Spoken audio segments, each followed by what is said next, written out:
स्वागत है आप सभी का न्यूज 18 राजस्थान पर। मैं हूं आपके साथ हेमंत कुमार और सबसे पहले बात करेंगे नीट पेपर लीक मामले की, जहां पर इस मामले में सीबीआई ने एक किंगपिन की गिरफ्तारी की है। कल सीबीआई ने किंगपिन के अलावा 2 मेडिकल छात्रों को भी गिरफ्तार किया। रिपोर्ट देखिए।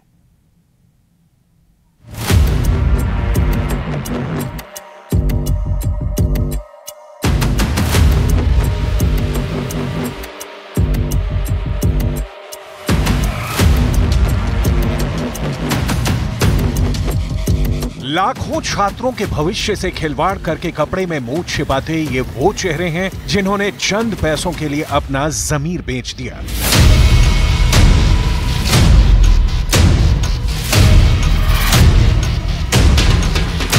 नीट पेपर में पास कराने की लालच दी, टॉप कराने के सपने दिखाए, बड़े कॉलेज में दाखिले के अरमान सजाए, व्हाट्सएप पर ग्रुप बनाए और फिर नोटों की गड्डियों के बदले नीट के पेपरों का सौदा कर दिया।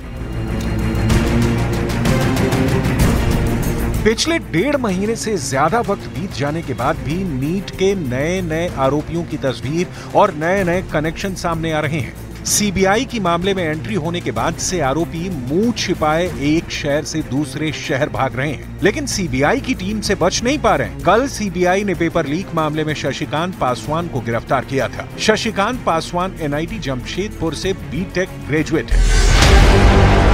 शशिकांत के इशारे पर ही सारे प्लान को अंजाम दिया गया था। शशिकांत के साथ सीबीआई टीम ने 2 एमबीबीएस छात्रों को भी धर दबोचा जो नीट मामले में सॉल्वर का काम कर रहे थे। गिरफ्तार किए गए एमबीबीएस छात्र भरतपुर राजस्थान के एक मेडिकल स्कूल से हैं। Second year student Kumar Mangalam Bishnoi और first year student Dipendra Sharma 5 मई को हजारीबाग में ही मौजूद थे। इसी दिन नीट यूजी का एग्जाम था। दीपेंद्र शर्मा को भरतपुर तो कुमार मंगलम बिश्नोई को जोधपुर से गिरफ्तार किया गया है। इन दोनों छात्रों से पहले टीम ने एमबीबीएस छात्रा सुरभि कुमारी को रांची से गिरफ्तार किया था, जो हजारीबाग पेपर सॉल्व करने आई थी। ये पेपर चुराने वाले पंकज कुमार के लिए सॉल्वर का काम कर रहे थे। पंकज को पहले गिरफ्तार किया जा चुका है। वहीं हजारीबाग से राजकुमार और राजू भी इस वक्त जेल की सलाखों में है।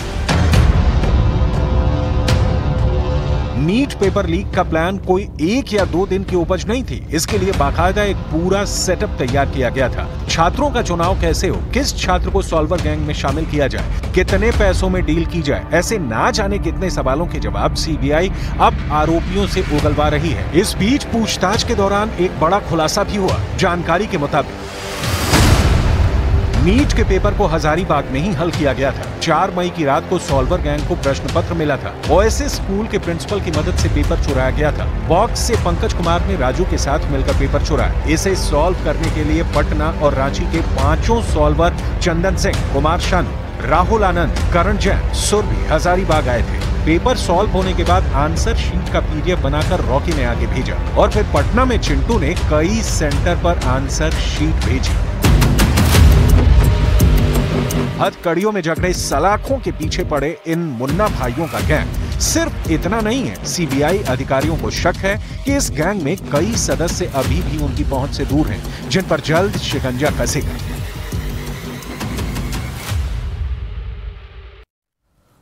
तो वहीं अमेरिका में हाल ही में डोनाल्ड ट्रंप पर हुए हमले की घटना तो याद ही होगी, जब अमेरिकी गन कल्चर ने आगरा के एक परिवार से उसका बेटा छीन लिया।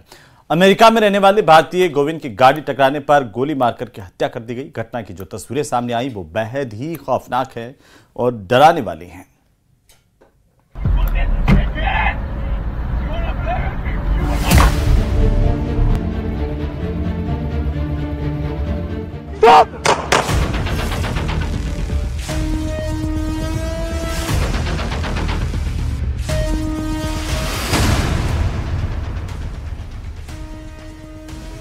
ये उस वारदात की तस्वीरें हैं जिसमें आगरा के गोविंद दासौर की अमेरिका के इंडियाना में हत्या कर दी गई।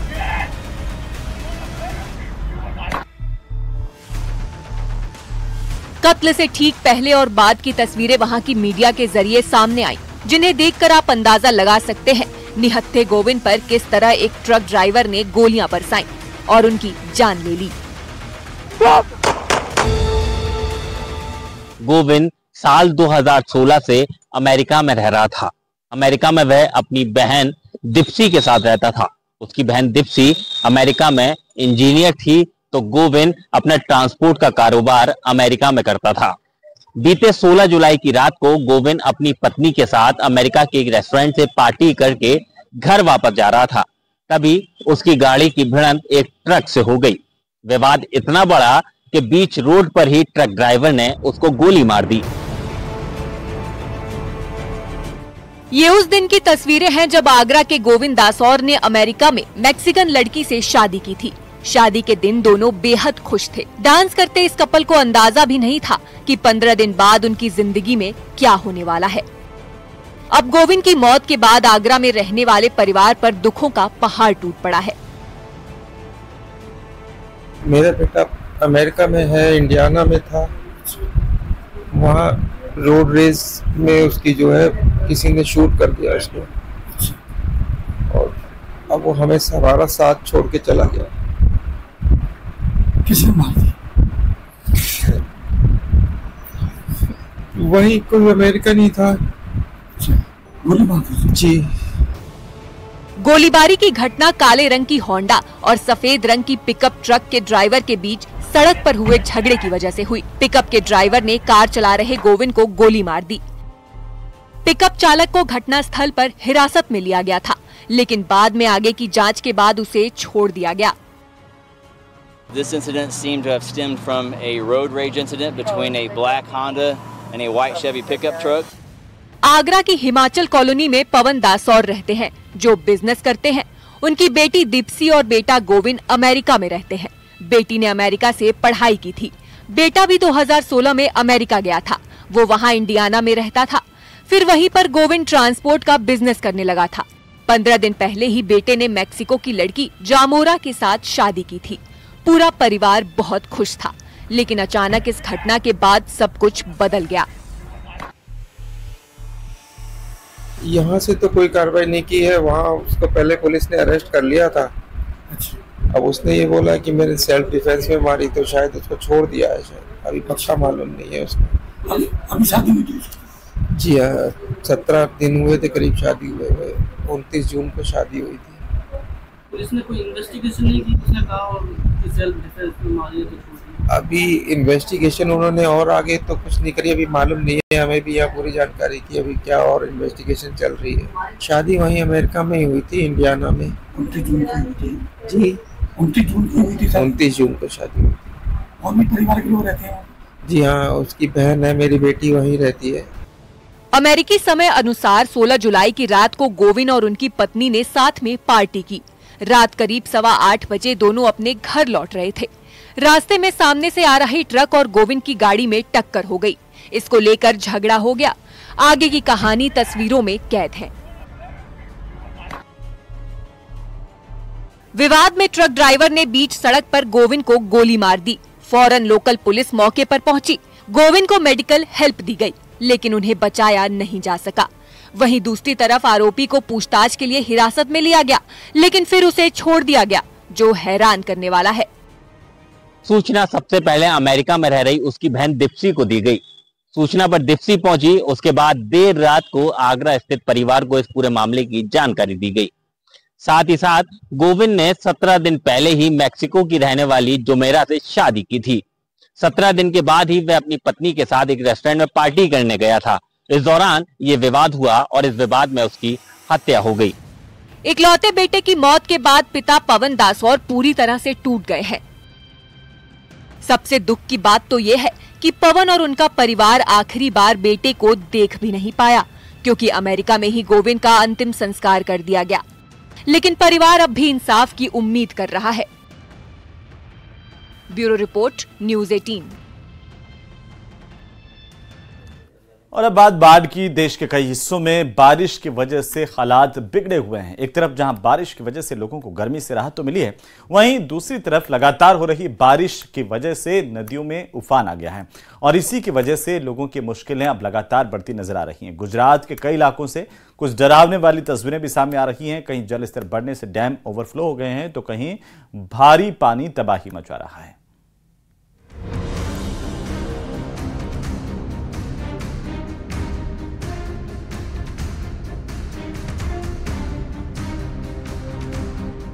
गुजरात में बाढ़ बारिश का रौद्र रूप।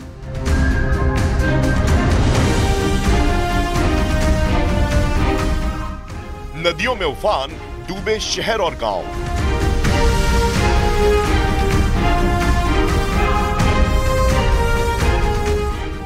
आसमानी प्रहार से मच गया हाहाकार।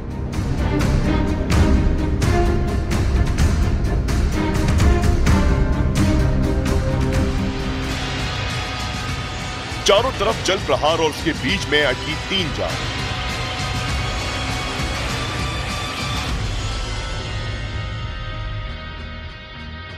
बारिश और बाढ़ का रौद्र रूप क्या होता है, इन तस्वीरों को देखकर अंदाजा लगा लीजिए। एक दूसरे का हाथ पकड़े ये तीनों युवक मौत से जिंदगी की जंग लड़ते दिखाई दिए। गुजरात के कच्छ के मशहूर पारधुना झरने पर घूमने गए ये तीनों युवक अचानक से सैलाब की चपेट में आ गए। काफी देर तक एक पेड़ की टहनी इन तीनों युवकों की जान बचाने का जरिया बनी और लहरों से जंग लड़ने का ये सिलसिला करीब 3 घंटे तक चलता रहा।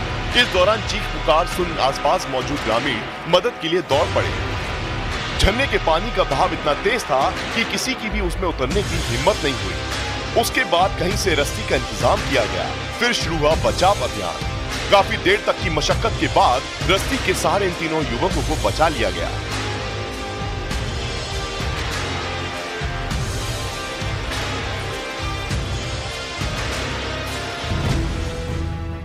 गुजरात के कई जिले बाढ़ की चपेट में हैं। द्वारका में तेज बारिश की वजह से नदी नाले उफान पर हैं। द्वारका के भाटिया से एक हैरान करने वाली तस्वीर सामने आई। वहां पानी के तेज बहाव में एक कार फंस गई, जिसके बाद शुरू हुआ उस कार में सवार लोगों को बचाने का अभियान।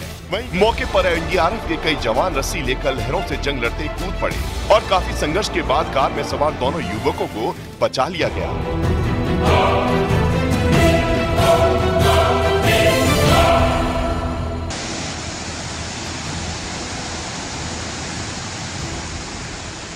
उधर गुजरात के गिर सोमनाथ में जामजोर झरने ने लिया रौद्र रूप अख्तियार कर लिया है। लहरों के इस प्रचंड रूप को देखकर आसपास के लोग सहम गए। लहरों का वेग इतना तेज था कि मानो सब कुछ बहा ले जाने पर आमादा हो। गिर सोमनाथ में कोटीनाथ तालुका गिरगढ़िया तालुका की सीमा पर सिंगोड़ा नदी पर मौजूद इस झरने के तेज बहाव को देखने आसपास के लोग भी पहुंचे, जो किसी खतरे से कम नहीं।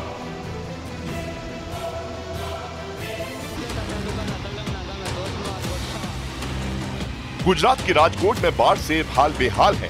राजकोट में नदी का जलस्तर बढ़ने की वजह से बाढ़ जैसे हालात बन गए। रिहायशी इलाकों की जो तस्वीरें सामने आई वो हैरान करने वाली थी। गलियों में कमर तक पानी बहता दिखाई दिया। मकान दुकान सब डूबे नजर आए।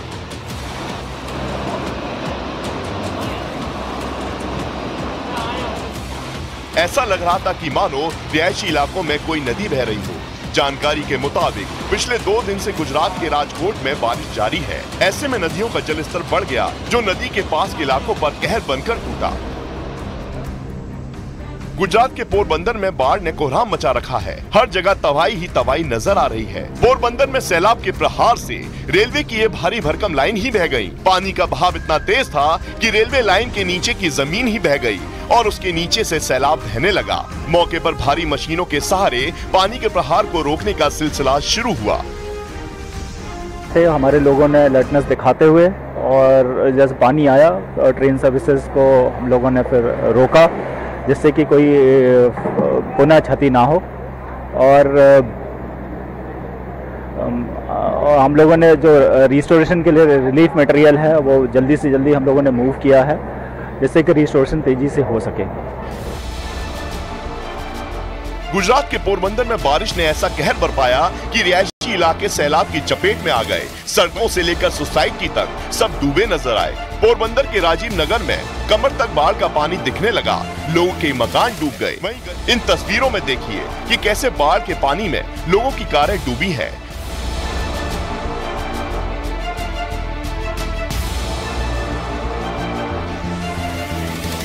वहीं गलियों में खड़ी मोटरसाइकिल का नामो निशान तक नजर नहीं आ रहा है।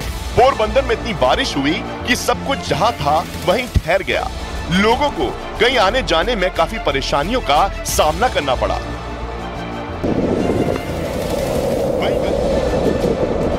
गुजरात के द्वारका में 2 घंटे में 9 इंच की बारिश ने हाहाकार मचा दिया। कई मकानों में बाढ़ का पानी घुस गया। लोगों की रोजी रोटी का जरिया यानी दुकानें भी पानी में समा गईं। सड़कों पर इतना जलभराव दिखा कि गाड़ियों की रफ्तार पर ब्रेक लग गया। द्वारका में कहीं गाड़ियां फंस गईं तो कहीं सड़क पर रेंगती हुई दिखाई दी, जिसकी वजह से लोगों को जरूरी काम से लेकर बच्चों को स्कूल छोड़ने के लिए इसी पानी के दरिया से गुजरने के लिए मजबूर होना पड़ा। द्वारका से आई तस्वीरों को देखकर तो ऐसा लगा कि मानो लोग सड़कों पर नहीं चल रहे बल्कि कोई झील पार कर रहे हों। द्वारका में भारी बारिश की वजह से तेली नदी का जलस्तर भी बढ़ गया। प्रशासन एहतियातन तेली नदी के पास के इलाके की सड़कों को बंद कर दिया।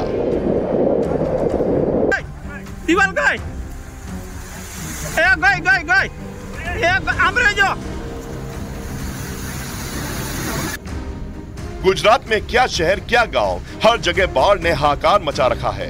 जूनागढ़ की ये तस्वीरें देखिए। ओजत नदी में जलस्तर इतना बढ़ गया कि कंक्रीट से बने उसके किनारे टूट गए और देखते ही देखते लोगों के खेतों में सैलाब उमड़ आया। पानी के इस प्रहार के बाद वहां मौजूद किसान सहम गए।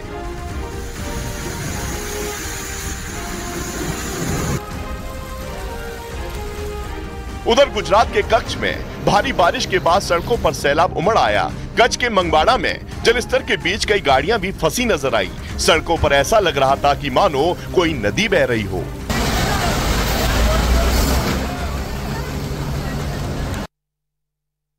तो वहीं इजराइल हमास की जंग जहां जोर शोर से चल रही है, तो वहीं इजराइल को 3 फ्रंट पर मुकाबला करना पड़ रहा है। यमन से हूती विद्रोहियों ने इजराइल पर एयर स्ट्राइक की, तो वहीं अब इजराइल ने हूतियों पर बड़ा प्रहार किया है, जिससे हूती विद्रोह भी कांप उठे हैं।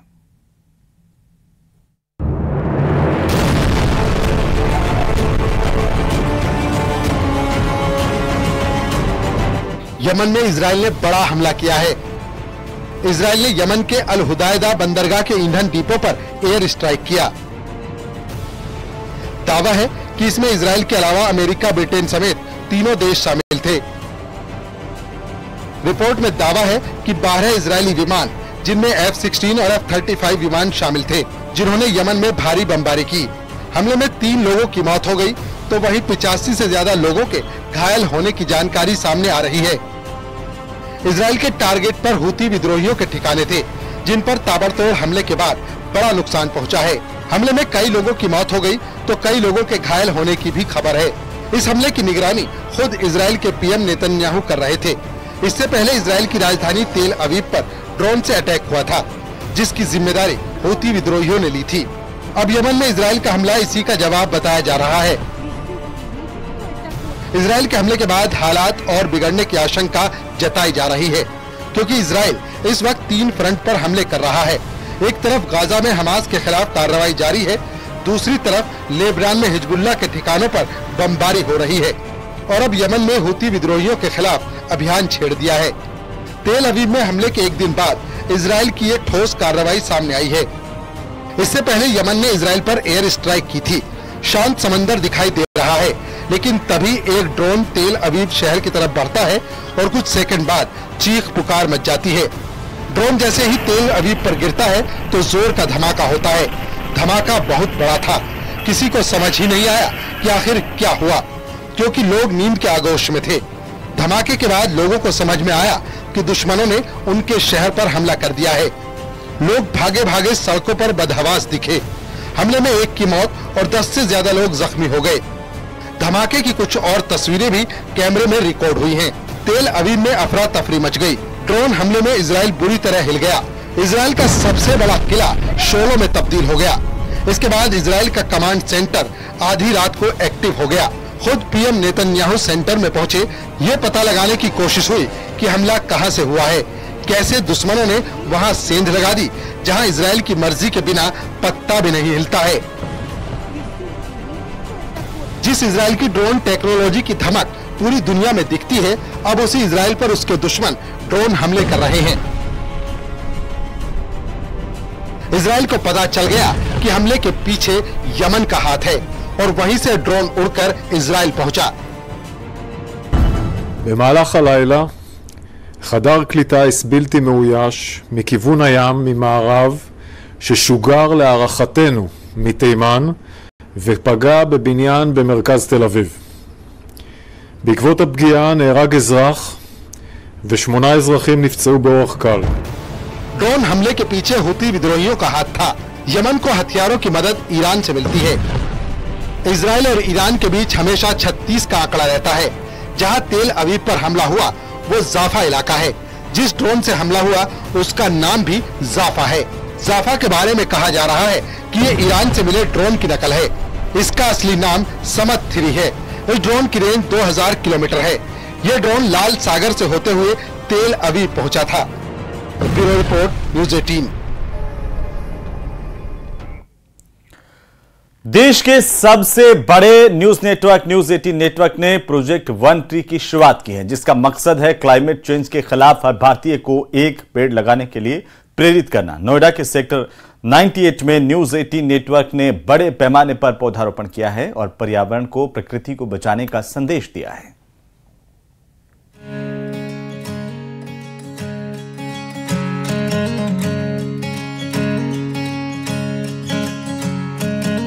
बढ़ते तापमान और पेड़ों की कटाई से पर्यावरण का संतुलन बिगड़ा है। इस बार गर्मी ने जो तेवर दिखाए वो पहले कभी नहीं देखने को मिले। अगर पर्यावरण को दुरुस्त रखना है तो हमारे पास मात्र एक विकल्प है और वो है ज्यादा से ज्यादा पेड़ पौधे लगाना। क्योंकि अगर हम एक पेड़ लगाते हैं तो ये हमारा आने वाला भविष्य तय करेगा। हमारा पर्यावरण दुरुस्त रहेगा तो हम भी स्वस्थ रहेंगे। देश के सबसे बड़े न्यूज नेटवर्क न्यूज 18 ने एक पेड़ की मुहिम चलाई है। प्रोजेक्ट वन ट्री का मकसद क्लाइमेट चेंज के खिलाफ एक उपाय के रूप में हर भारतीय को एक पेड़ लगाने के लिए प्रेरित करना है। इसी मुहिम के चलते नोएडा के सेक्टर 98 में न्यूज 18 नेटवर्क ने बड़े पैमाने पर पौधारोपण किया, जिसमें नेटवर्क के चीफ कंटेंट ऑफिसर संतोष मैनल समेत सभी कर्मचारियों ने पौधे लगाकर पर्यावरण संरक्षण का संकल्प लिया। इस दौरान शहर के दूसरे गणमान्य लोग भी मौजूद रहे। सभी ने मिलकर प्रोजेक्ट वन ट्री को कामयाब बनाया। सैकड़ों पौधे लगाकर समाज को बड़ा संदेश दिया। बेहद ही खास मौके पर हॉर्टिकल्चर विभाग के निदेशक आनंद मोहन, कारगिल युद्ध में शहीद कैप्टन विजयन थापर के पिता वीरेंद्र थापर और पर्यावरणविद राकेश खत्री ने भी शिरकत की। सभी ने नेटवर्क 18 की इस पहल की जमकर तारीफ की। न्यूज 18 के ग्रुप द्वारा और यहाँ के जो ऑफिसर्स और एम्प्लॉइज हैं, सबके द्वारा जो प्लांटेशन किया गया नोएडा अथॉरिटी के सहयोग से, पहले सर्वप्रथम मैं आप सबको बहुत बहुत बधाई देता हूँ। और ये जो आप लोगों का प्रयास है, ये प्रयास जो है हमें लगता है पूरे नोएडा के अंदर बहुत बड़ा बदलाव लाएगा। एक हरियाली की जो हम लोगों की परिकल्पना है, सबसे भारत का सबसे हरा भरा शहर के रूप में नोएडा जाना जाए। ये सबसे अच्छा अभियान है, सबसे पर्पसफुल अभियान है, सबसे देश के लिए इस वक्त जो एक बहुत दर्दनाक स्थिति है, पेड़ों की कमी, उसको पूरा करने की तरफ एक ही है। ये जो है क्लाइमेट चेंज जगह जगह आगे जो लग रही हैं और तमाशे हो रहे हैं, उसके लिए ये सबसे अच्छा अभियान है। जलवायु परिवर्तन की वजह से मौसम में लगातार बदलाव आया है और धरती पर इसके साइड इफेक्ट्स समय समय पर दिखते आ रहे हैं। शहरों में लगातार पेड़ों के कटान से भयंकर गर्मी पड़ रही है। घटता ग्रीन एरिया बड़ी चुनौती बनता जा रहा है। कई क्षेत्र पानी की कमी से भी जूझ रहे हैं। पर्यावरण पर भी बुरा असर पड़ रहा है। अगर पेड़ ही नहीं रहेंगे तो हमारा जीवन बहुत मुश्किल हो जाएगा। सांस लेने के लिए ऑक्सीजन की कमी हो जाएगी। इसीलिए न्यूज 18 नेटवर्क ज्यादा से ज्यादा पौधे लगाने की अपील करता है। Bureau report, news 18।